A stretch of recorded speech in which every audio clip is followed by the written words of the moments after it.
ትራምፕ ስለ ጦርነቱ ፍጥነት የሚሰጧቸው መግለጫዎች እርስ በርስ የሚጋጩ መልእክቶችን እያስተላለፉ ባሉበት ወቅት ቴህራን ለረጅም ጊዜ ጦርነት ዝግጁ መሆኗን አስታውቃለች። ግጭቱ በዓለም ገበያ ላይ የነዳጅና የጋዝ አቅርቦት እጥረት በመፍጠሩ የዋጋ ንረት እያስከተለ ሲሆን፣ የውጭ ዜጎችም ከንግድ ማዕከላት እንዲሸሹ አድርጓል። ቦምቦች የጦር ሰፈሮችን፣ የመንግስት ህንፃዎችን፣ የነዳጅና የውሃ ተቋማትን፣ ሆቴሎችንና ትምህርት ቤቶችን በመምታታቸው በሚሊዮኖች የሚቆጠሩ ሰዎች ለስደት ዳርገዋል። ኢራን 20% የሚሆነውን የዓለም የነዳጅ ምርት የሚያልፍበትን የሆርሙዝ ባህረ ሰላጤ ታንከሮች እንዳይጠቀሙበት በተግባር አግዳለች። በባህረ ሰላጤው አቅራቢያ በነጋዴ መርከቦች ላይ በሚፈጸሙ ጥቃቶች ቢያንስ 7 መርከበኞች መገደላቸውንም የዓለም አቀፍ የባህር ድርጅት ገልጿል። ትራምፕ ይህንን እገዳ ያላወቁ በሚመስል መልኩ ኢራን የነዳጅ ፍሰቱን ለማቆም ማንኛውም እርምጃ ብትወስድ 20 እጥፍ በጠነከረ መልኩ ትመታለች ሲሉ አስጠንቅቀዋል። ትራምፕ በማህበራዊ ሚዲያ ላይ ባስተላለፉት መልእክት እንዲህ ብለዋል። በተጨማሪም ኢራን እንደ ሀገር ዳግም ልትገነባ የማትችልበት ደረጃ ላይ የሚያደርሷትንና በቀላሉ ሊወድሙ የሚችሉ ኢላማዎችን እናጠፋለን። ሞት፣ እሳትና ቁጣ በእነርሱ ላይ ይነግሳል። ነገር ግን ይህ እንዳይሆን ተስፋ አደርጋለሁ፣ እጸልያለሁም ብለዋል። ፕሬዝዳንቱ የማስፈራሪያቸው በመካከለኛው ምስራቅ ነዳጅ ላይ ለምትደገፈው ቻይናና ለሌሎች ሀገራት የተሰጠ ስጦታ መሆኑን ተናግረዋል። ለዚህም ምላሽ የኢራን አብዮታዊ ጥበቃ ቃል አቀባይ አሊ መሐመድ ናይኒ ጦርነቱ መቼ እንደሚያበቃ የምንወስነው እኛ ነን በማለት የሀገራቸውን ጽኑ አቋም ገልጸዋል። ይህ በእንዲህ እንዳለ የአሜሪካ ጦር በኢራን በመገናኛና የኤሌክትሪክ መሰረተ ልማቶች ላይ ያነጣጠሩ ጥቃቶችን መቀጠሉን ዘግቧል። ካማል ካራዚ የከፍተኛ መሪ ጽህፈት ቤት የውጭ ፖሊሲ አማካሪ ሰኞ ቀን የሲኤንኤን ላይ ኢራን ለረጅም ጦርነት ዝግጁ እንደሆነ ተናግሯል። ኢኮኖሚያዊ ጫና ሌሎች ሀገሮች ጣልቃ ገብተው የአሜሪካውያንና የእስራኤላውያን ጥቃት በኢራን ላይ እንዲያቆሙ ካላደረገ በስተቀር ለዲፕሎማሲ ቦታ እንደሌለው አያለሁ ብሏል። ጥቂት የዴሞክራት ሴናተሮች የትራምፕ አስተዳደር በኢራን ጦርነት ዙሪያ ለህዝብ ግልጽ የሆነ የምክክር መድረክ ካላመቻቸ የሴኔቱን የዕለት ተዕለት ስራ እንደሚያስተጓጉሉ እየዛቱ ይገኛሉ። ባለፈው ሳምንት በኢራን ላይ የሚሰነዘሩ ተጨማሪ ጥቃቶች የኮንግረሱን ይሁንታ የሚጠይቀው የጦርነት ስልጣን ውሳኔ ሀሳብ በፓርቲዎች ልዩነት ምክንያት ሳይጸድቅ መቅረቱ ይታወሳል። ይሁን እንጂ የዴሞክራት ሴናተሮች ቡድን ተመሳሳይ ይዘት ያላቸውን በርካታ ህጎች ያቀረበ ሲሆን አስፈላጊ ሆኖ ባገኘበትም ተደጋጋሚ ድምጽ እንዲሰጥባቸው በማድረግ ተጽዕኖ ለመፍጠር አቅደዋል። የኒው ጀርዚው ሴናተር ኮሪ ቡከር እንደገለጹት ከሪፐብሊኮች ጋር ስምምነት ላይ እስካልተደረሰ ድረስ የተለመደውን አሰራር ለማስቆም ያለንን ማንኛውም አማራጭ እንጠቀማለን ብለዋል። ይህም ዴሞክራቶች በኢራን ጦርነት ዙሪያ ክርክር እንዲደረግ ምን ያህል ከፍተኛ ፍላጎት እንዳላቸው ያሳያል። ዴሞክራቶች በሁለቱም የኮንግረስ ምክር ቤት አናሳ መቀመጫ ስላላቸው ጉዳዩን ወደ ህዝብ እይታ ለማምጣት የተለያዩ የፈጠራ ዘዴዎችን እየተጠቀሙ ይገኛሉ። ይህ ታክቲክ በዋሽንግተን ያለውን የፖለቲካ ውጥረት ይበልጥ እንዲባባስ አድርጎታል።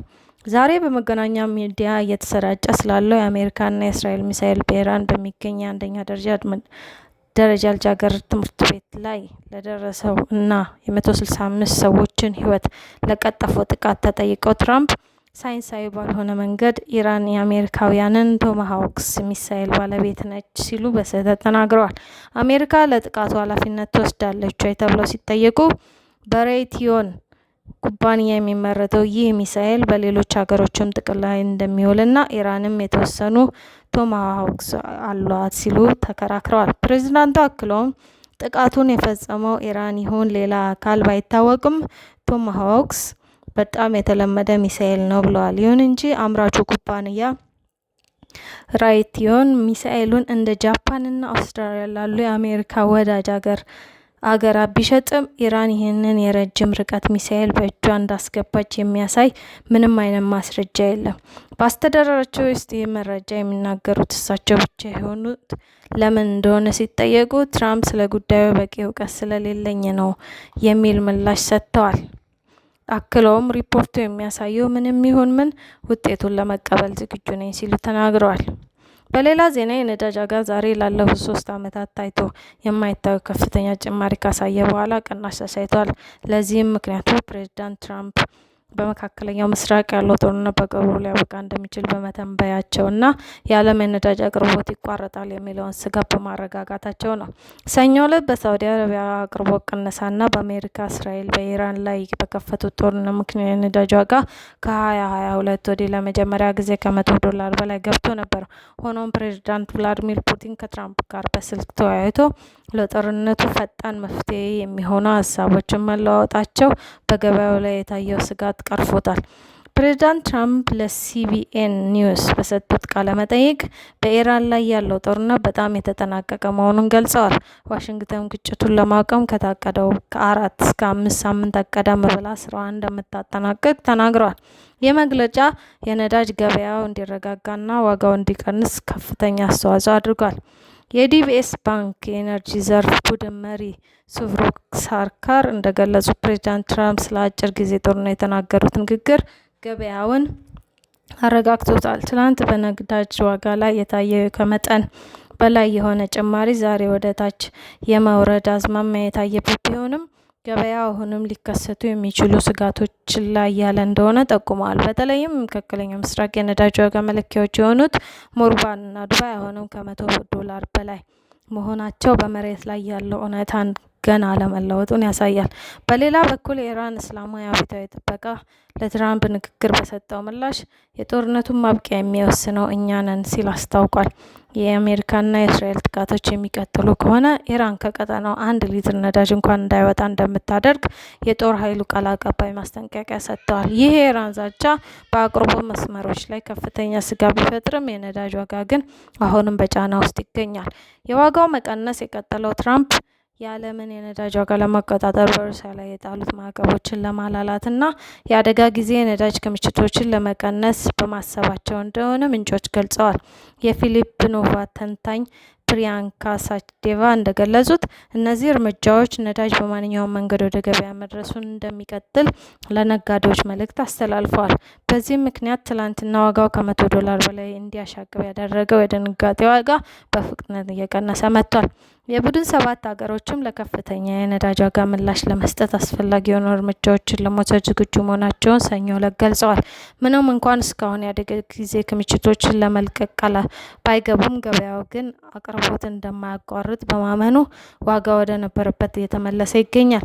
ኢራን ዛሬ በእስራኤል እና በገልፍ ሀገራት ላይ አዲስ ጥቃቶችን በመሰንዘር በመካከለኛው ምስራቅ ያለውን ውጥረት ይበልጥ አባብሰዋለች። በዱባይ፣ ባህሬንና በኩዌት የሚሳኤል ማስጠንቀቂያ ሳይረኖች የተሰሙ ሲሆን ሳዑዲ አረቢያና ኩዌት ወደ ግዛቸው የተተኮሱ በርካታ ድሮኖችን ማክሸፋቸውን አስታውቀዋል። ይህ ጥቃት በኢየሩሳሌምና በቴል አቪቭ ቀጥሎ የነበረ ሲሆን የእስራኤል መከላከያ ሰራዊት የሚሳኤል ማስጀመሪያዎችን ማውደማቸውን ገልጸዋል።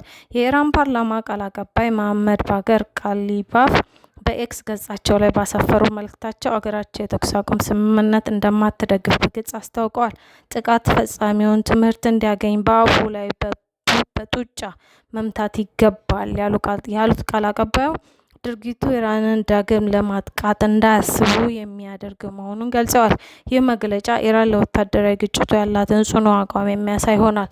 ፕሬዚዳንት ዶናልድ ትራምፕ ጦርነቱ አጭር ጊዜ የሚቆይ ጉዞ እንደሆነ በመግለጽ ስጋቱን ለማረጋጋት ቢሞክሩም ጠቅላይ ሚኒስትር ቤንያሚን ኔታንያሁ ግን ጥቃቱ እንደሚቀጥል ዝተዋል። ኔታንያሁ እስካሁን በተወሰዱት እርምጃዎች የኢራንን አጥንት እየሰበርን ነው ያሉ ሲሆን ዋና ዓላማቸውም የኢራን ሕዝብ የጭቆና ቀንበርን እንዲጥል ማድረግ እንደሆነ ገልጸዋል።